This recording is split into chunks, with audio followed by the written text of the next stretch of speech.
Okay, welcome back to another episode. Today we want to have a look at hydraulic cylinders. We want to have a look at failures, the causes, and how we can hopefully give you ways to prevent these things from happening. So let's get in and have a look at some of the cylinders and see what the failures have been.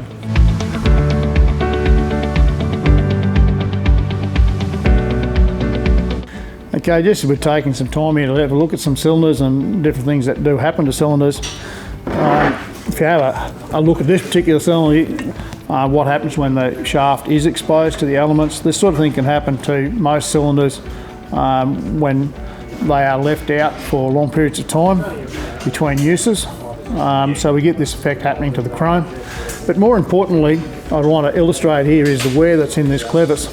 Important that you pick up on this sort of wear as it's happening.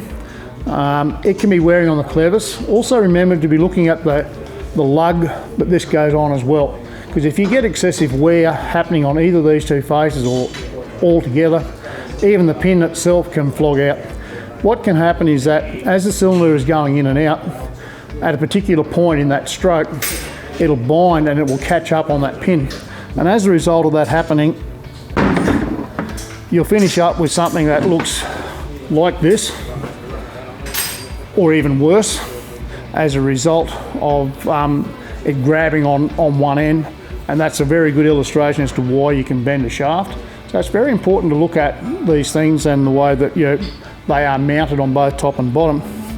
Just one of the other things while you're looking at this particular shaft and why it's bent like that, funnily enough, I've had people come in and ask the question, so what would happen if I just suck that back in again to straighten it?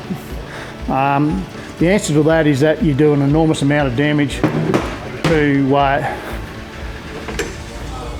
all of your head gland area that passes down through here. So if you come along and discover that your cylinder does have a bend in it, please don't suck it in. If you do, you run the risk of destroying all this head gland area, and as a result of that, you will finish up either having to have a cylinder replacement or at least a much more expensive repair bill to get you up and running again. So very, very important to be looking for these finer points as you're walking around your equipment. Okay, thanks everybody for coming back, watching this episode. Please come and see the team at BJ Hydraulics. Everyone here will be more than happy to greet you and hopefully find out the information and ways to go about your issues in the repair site. Thanks again for watching.